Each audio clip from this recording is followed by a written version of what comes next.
Hello everyone.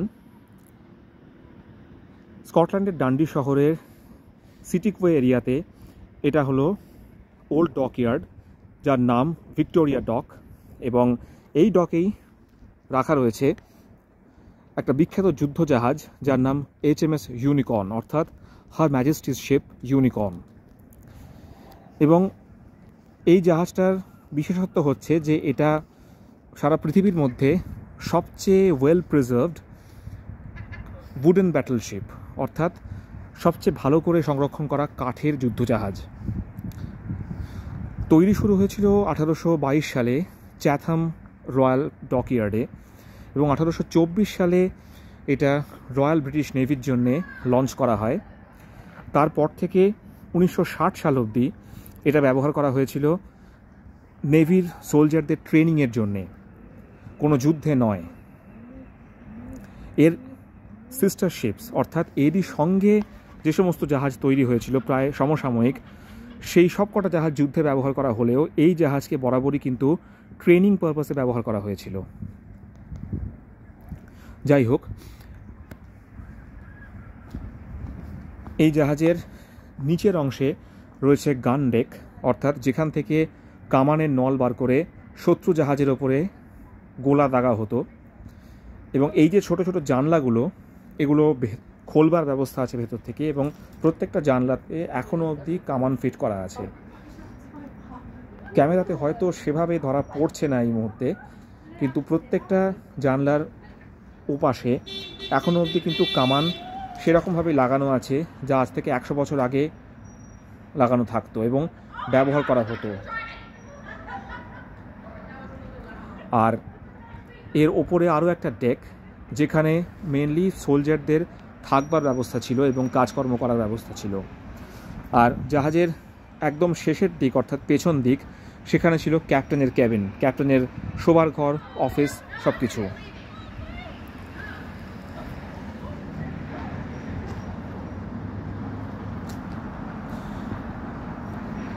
একটা জিনিসই জাহাজে লক্ষণীয়, যে জাহাজের যেরকম মাস্তুল থাকে এখানে কিন্তু কোনো মাস্তুল নেই। তার একটা কারণ হচ্ছে 1974 সাল নাগাদ এই জাহাজের মাস্তুল খুলে ফেলা হয়েছিল, কারণ জাহাজের ব্যবহার বন্ধ হয়ে যাওয়ার জন্যে। আর জাহাজের একদম সামনের দিকে রয়েছে স্কটল্যান্ডের জাতীয় পশু ইউনিকর্নের একটা প্রতিকৃতি, যে ইউনিকর্ন অবশ্যই একটা কাল্পনিক জন্তু। এর ভেতরেও দেখবার ব্যবস্থা আছে। 9 পাউন্ডস 20 পেন্স খরচ করলে এর ভেতরে গাইডেড ট্যুর এর সুবিধে রয়েছে। আর স্টুডেন্টদের জন্য, বাচ্চাদের জন্য এবং গ্রুপে এলে কিছু কনসেশনস পাওয়া যায়। আর এইখানে রয়েছে জাহাজের নোঙর বা অ্যাঙ্কার, যেগুলো টিপিক্যাল নেভাল ব্যাটলশিপের যে অ্যাঙ্কার হয়, একদম সেই জিনিস। এবং এখানে সংক্ষেপে লেখাও আছে এই জিনিসটা।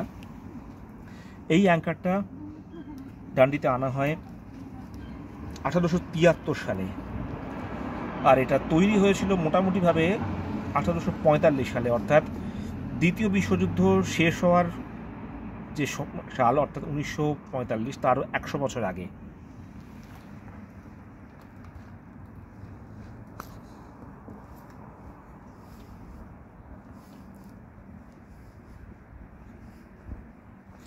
এখানেও লেখা রয়েছে, পুরোপুরি রেড চার্ট দেওয়া রয়েছে এর। আর এই যে লেখা রয়েছে জাহাজের নামের নিচে, the most original old ship in the world.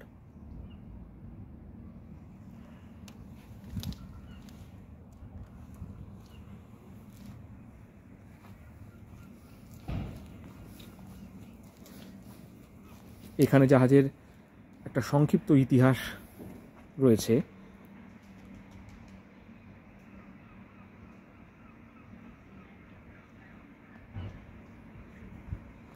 জাহাজটার বয়স প্রায় 200 বছর, এবং কিন্তু এত সুন্দরভাবে একে সংরক্ষণ করা হচ্ছে যে 200 বছর ধরে একটা কাঠের জিনিস, একটা কাঠের জাহাজ, যেটা জলে ভেসে থাকা অবস্থাতেও কিন্তু সমানভাবে টিকে রয়েছে, আজও ভেসে রয়েছে। আর এটাই পশ্চিমী দুনিয়ার একটা বিশেষত্ব, যে তারা তাদের ঐতিহ্যকে সংরক্ষণ করার জন্যে অত্যন্ত বেশি পরিশ্রম করে এবং তাদের অতীত তারা কোনোদিন ভুলে যায় না।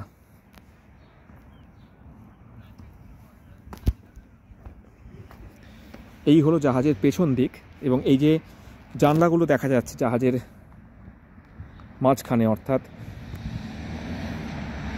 জাহাজের দোতলাতে বলা ভালো, সেই জানলাগুলো ওপাশে ক্যাপ্টেন্স ক্যাবিন, ক্যাপ্টেনের শোবার ঘর, ক্যাপ্টেনের অফিস, কাজের ঘর সব কিছু রয়েছে এখানে।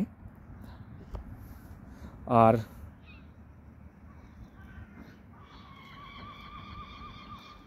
জাহাজের ঠিক ওপর দিকে, অর্থাৎ ক্যাপ্টেন্স ক্যাবিনের ঠিক ওপরে, সেখানে তখনকার সৈন্যদের থাকার ব্যবস্থা, তাদের কাজকর্ম করার ব্যবস্থা, এই সমস্ত ছিল।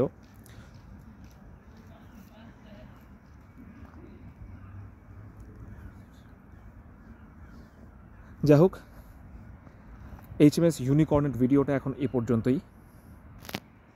ধন্যবাদ।